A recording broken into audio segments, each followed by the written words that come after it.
它在养荣高中的对面。那总共呢，新建这个社会住宅是110户，预计顺利的话，应该是在今年10月就会完工。希望能缩短大家等待的时间，提前前置作业来办理招租跟公告。那同时呢，也能够吸引大家尽早来入住到这个社会住宅里面哈。我们这里面还有一间店铺，还有设置了一些社会福利设施。那店铺的部分占100平哈，那将来这个部分我们会朝向社区的一个小型商业设施的这个来提供大家一些商业服务的功能，那让这个整个社会住宅哈，那形成一个麻雀虽小，但是五脏俱全的一个生活区。掌握施政3分钟，台南进步向前冲。这个是台南的第一户社会住宅，也是正市府无偿取得的社会住宅，总共节省公帑将超过10亿元，将因此而获得一个里民的活动中心，获得一个生活机能的商店型，还有这个9户的无障碍住户，还有包括3房型、2房型跟1房型。所以我想说，这些我们都迫不及待市府一定会尽其可能的缩短行政流程。一旦等到它的使用执照拿到后呢，我们就会尽速来进行这个抽签的作业。那相关事前的作业包括公告，包括这个登记包括登记超额的部分要抽签的部分呢，我们也都会尽速进行。等把这个前置作业进行完成了之后，一旦等到这个硬体设备完成启用，那之后呢，就可以民众可以马上住宿，而不必等到硬体完成之后，民众才开始抽签。所以我想说，这个把行政流程缩短顺序调整一下，就可以让民众最晚在明年初，那最早搞不好在今年底，搞不好就可以入住社宅好过年。那希望民众期待，那市府会加强努力。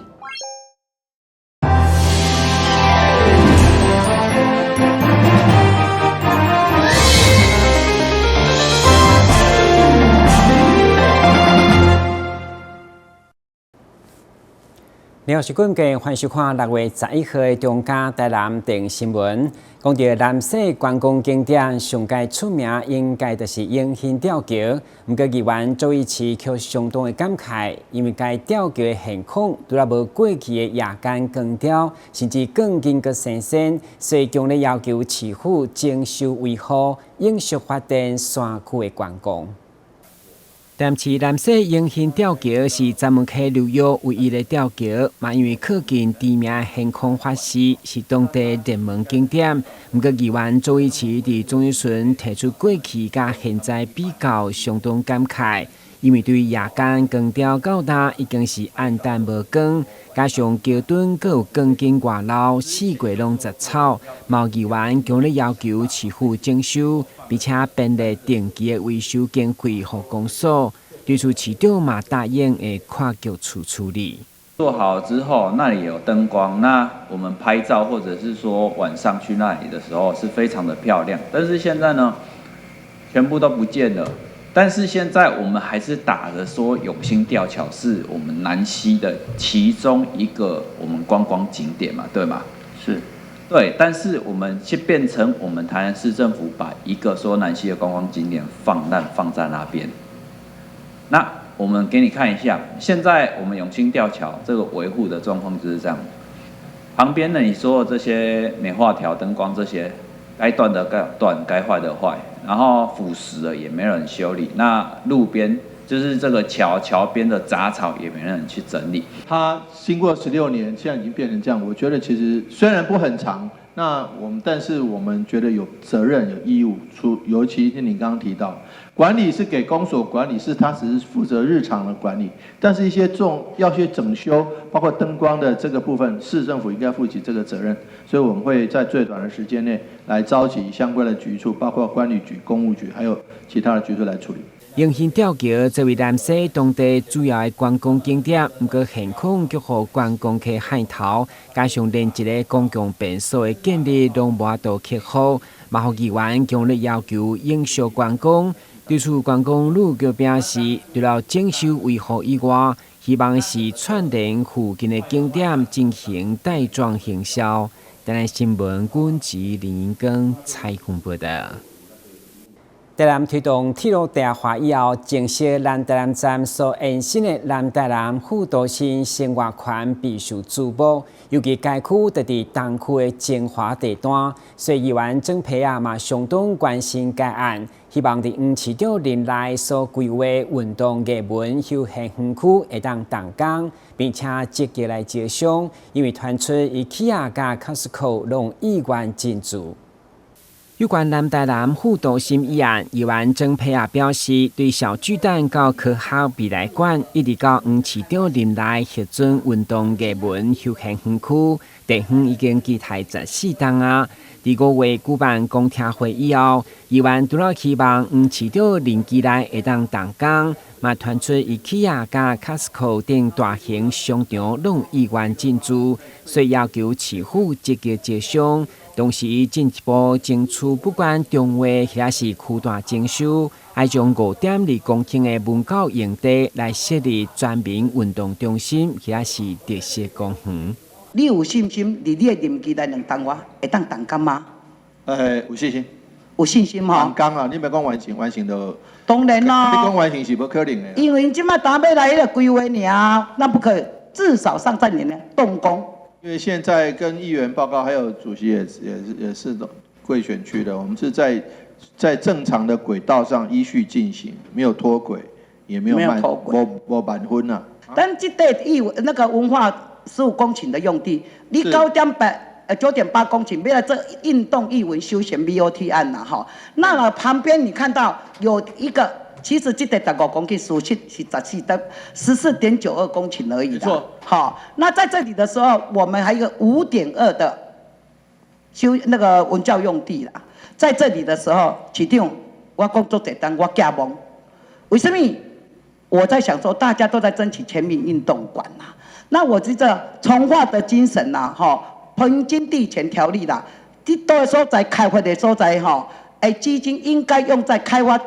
地方的建设啦，哈，能够取之于地，用之于地方，过分吧？跟议员报告，你讲的概念没有错啊，那个可以容我1分钟，请局长跟你。好，局长。跟议员补充一下哈，这个地方它是南台南的区段征收区，哈，所以它跟重划的法规有一点点不一样。不过呢，议员所说的取之于地方用之于地方这个增添建设这个精神呢，其实是有的，因为我们整个的盈余我们都会回归到市政府这边来。因为市长表示，南台南副都心议案依照进度拢在正常进行，嘛，互东区资深的议员郑培亚学了黄伟哲是上欣赏的台南市长，同时一并要求解决成山路交通塞车问题，希望开辟新道路串联到大东路、中明路。台南新闻阮吉林根采访报道。政府要设立殡葬设施，一般地方拢有意见。不过，议员吴通良表示，六甲区有共识要新起纳古塔，已经拜托10几档，市府却一直拢无作为。所以，总日顺再处于森林，无法度落叶归根，向市长请命。议员吴通良伫总日顺对着六甲纳古塔，因为过位不足，到底要改建、增建还是新起，提出去年市府的讲法，拢讲无问题。结果建议到当4档个过去，民政局议员拢无作为。吴通良会中不满六甲森林拢无法度落叶归根来拜托市府，一定要想办法，互地方一个交代。咱加起来拢总有3.1公顷。是。那甲的墓地有3.1公顷，所以我们在自条例上，你讲2公顷嘛无问题。是地质敏感地带，迄嘛无什么问题，我们建筑法规都有规范。那么你讲自来水水量保护区，我是讲的一句话啦。这有些讲的市长，免骂公务人员有较歹势啦，无其实讲较紧的，什么叫做水质水量保护区？自来水水质怎样子？咱遐落落来雨，如果是落在乌山头水库内底的水库来，那就你甲编定水质水量保护区，我无会讲。但是遐落落来雨是伫对来？伫牛栏大排来呢？所以就是啊，牛栏大排你知影无？就是讲遐落落来雨，的集水区根本都没有在水库里面啦，对不对？迄敢是叫做水源水质水量保护区。我甲议员报告吼，因为你非常关心，啊，头到局长嘛甲你讲去着，讲要去纳骨塔对地方是好，吼，是惊讲地方反对呢，即摆地方赞成，吼，啊，咱啊当然是要专。地方都一直在期盼，啊，所以讲自治条例的部分无违反，啊，第二，吼，地质敏感区，吼，啊嘛证明讲唔是，吼。对。啊，第三，水质水量保护区嘛，证明讲安尼水不能往上流嘛，哈，不可能流到所以啊，我们就依法想办法来突破这些问题。咱着地方对着兴建纳骨塔有共识，政府如何克服现在法规标准成本的规划费，由公所搁再重新评估来回应地方的需求。今日新闻，阮志林英光采访报道。2024年台南国际凌船锦标赛6月6号由火龙、水龙和台南的演出登场以后，经过3天伫安平运河的车拼，10号圆满结束。会中由市长吴伟霆亲自主持闭幕典礼，现场也有精彩无人无人机表演，搭配美食市集去满满人潮。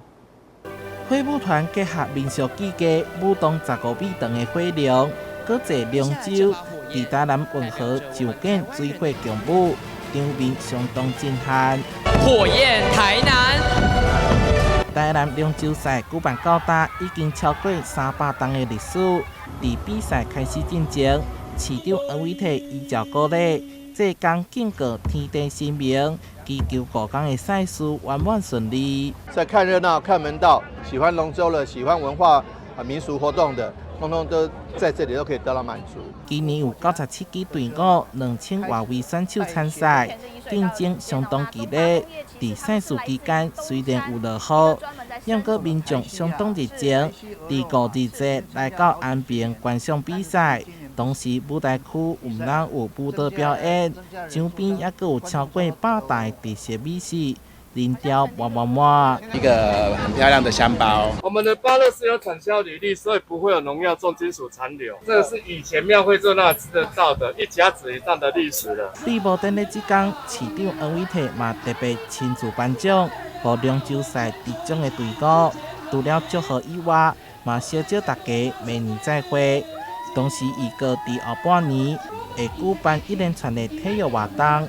带领大家感受台南400档以来的体育风华。台南新闻所采访报道。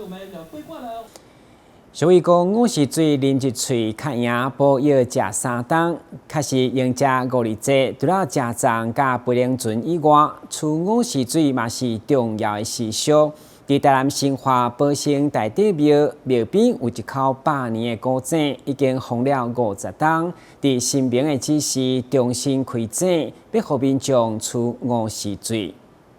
位伫新化保生大帝庙的两边有一口100年的古井。今年5日节受到新明指示，自透早就点香拜拜，请古文大帝来坐镇，同时以八卦炉的仪式进行开放。时辰一到，就开放予大家出5时水。阮这个啦吼，是过去吼，阮大着讲啦吼，来食的时阵吼是补经啦、八卦节啦，登去了后吼，这个这就放开啊，到这已经半世纪啊，50冬啊。新化保生大帝庙已经有400冬的历史。地方商团这口古井到达至少有200-300冬的时间。不过庙在1974年中起的时阵，因为安全问题，加上自来水普及，就把井封起来。停封半世纪以后，搁重开。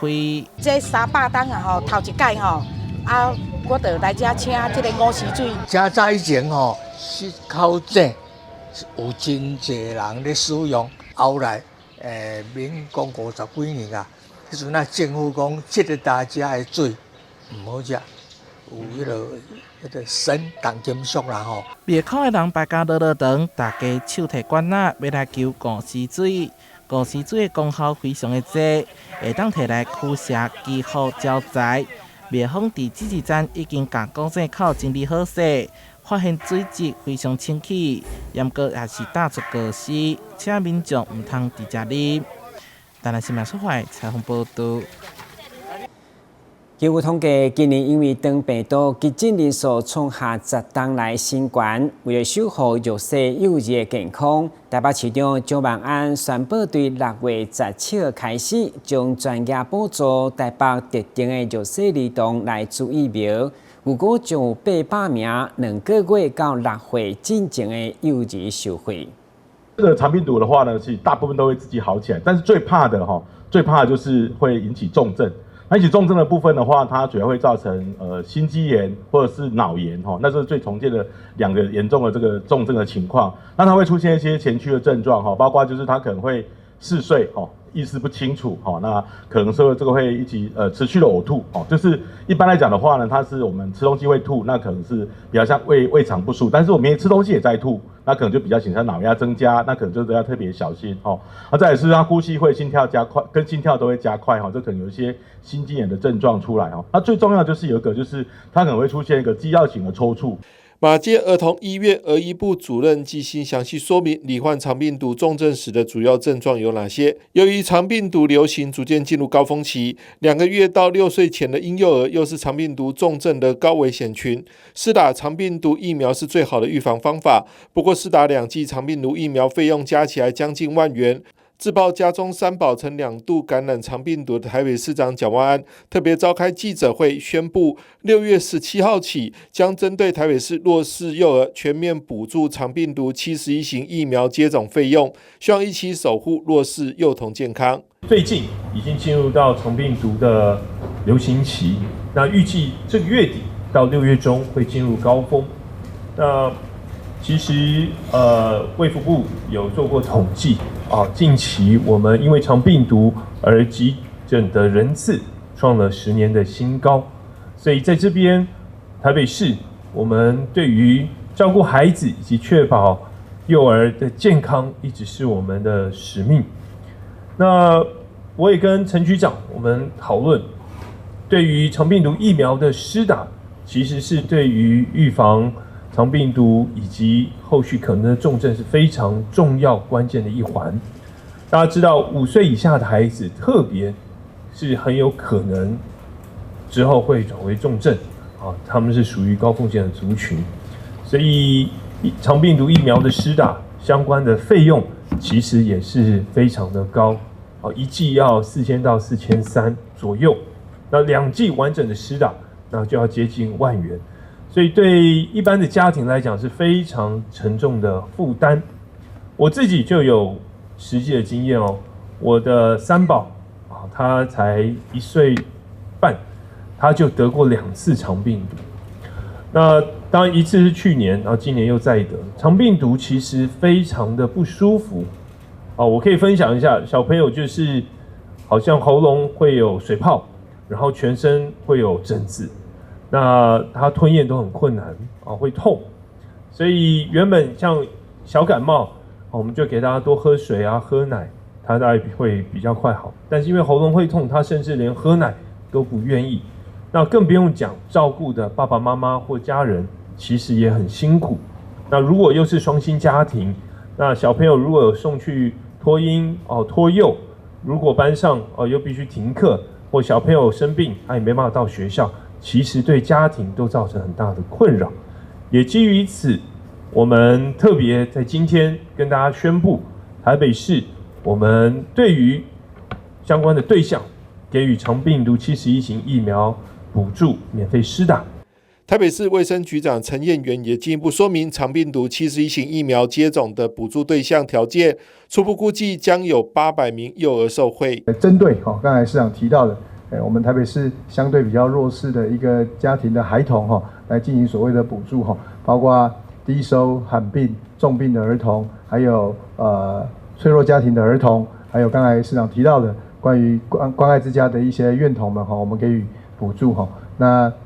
只要携带相关的一个证件包括像儿童健康手册跟健保卡，到我们台北市的特约医疗院所肠病毒接种的一个特约医疗院所那都可以接受免费的一个疫苗的接种。卫生局方面表示，目前肠病毒流行已经进入高峰期，不过暑假可能又会有另外一波高峰，他们会持续观察疫苗供应情况，以评估是否要扩大补助。台北市肠病毒疫苗补助，一起守护幼儿健康。记者张启腾台北报道。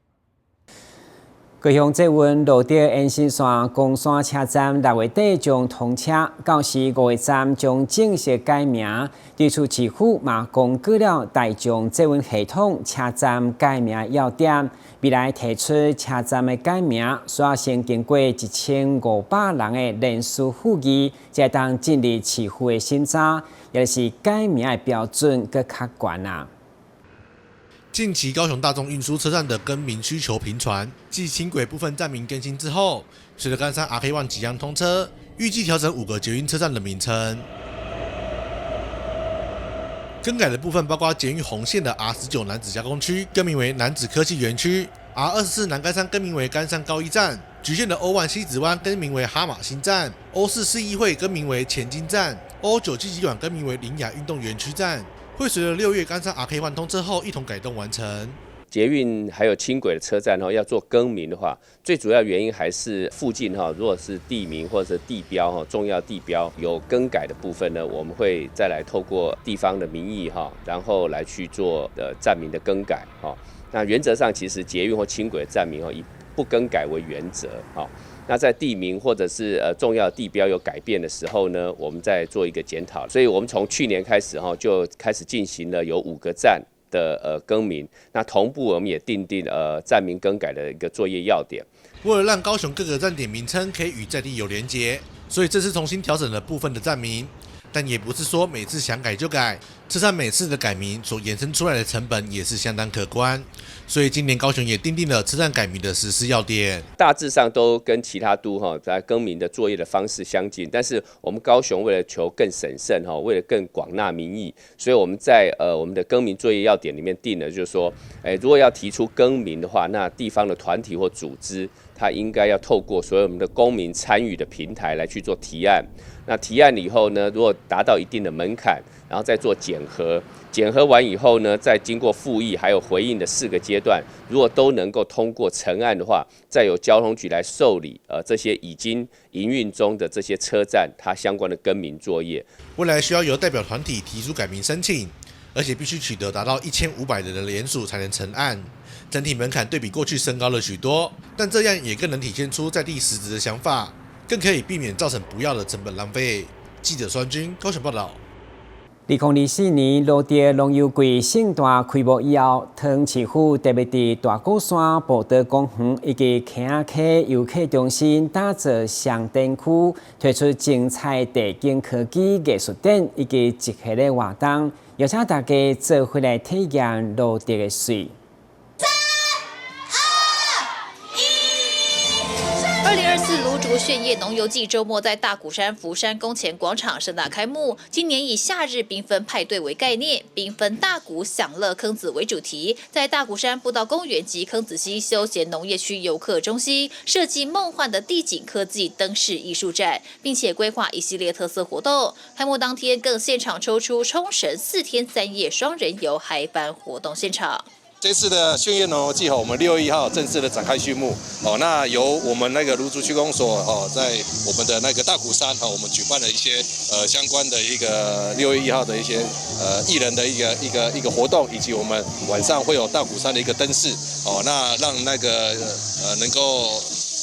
桃园市的民众都能够来芦竹能够享受我们的百万夜景那以及我们在6月2号，我们也跟农业局会结合相关的一些活动来去做一些农游的一个体验让希望这个桃园市的那个民众都有空都能够假日来到我们芦竹来看我们的百万夜景。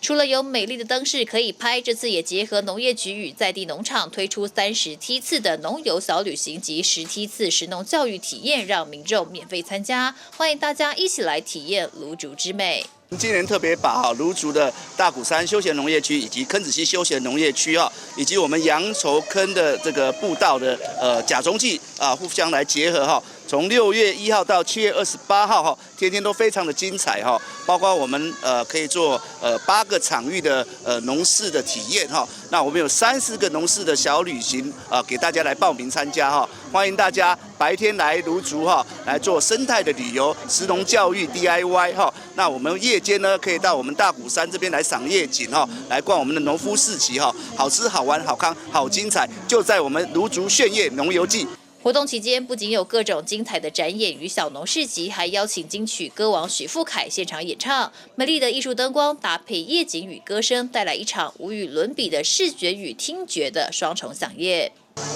阵阵南风了解阮的倔强，如今家乡已经变在他乡，望您身体健康。期待搁再相逢，敢会当原谅少年时的懵懂。今年芦竹区公所特别打造地景科技灯饰艺术展，以沉浸式的灯饰互动体验，透过手机 AR 技术增加民众赏灯乐趣，设计超过10个主题的灯饰布置区。开幕当天虽然有点飘雨，仍然吸引许多民众前来共襄盛举，大赞活动办得很好，而且超级好拍照。还不错。你喜欢哪一个地方？觉得这灯光都很漂亮。灯光都很漂亮。哎，那去年有来吗？啊？每年都有来吗？今年第一次。今年第一次。2024芦竹炫夜农游季串联大鼓山及坑子溪2大休闲农业区8处特色场域及10种特色农事体验，透过梦幻地景科技灯饰跟丰富的系列活动，打造浪漫惊吓首选芦竹的在地特色。从6月1号到7月28号的假日，还规划免费农游接驳车，可以轻松畅游芦竹2大休区，邀请大家一起来共襄盛举。记者赖伟一投影报道。感谢收看6月11号的中嘉台南电影新闻，我是郭文杰，咱再会。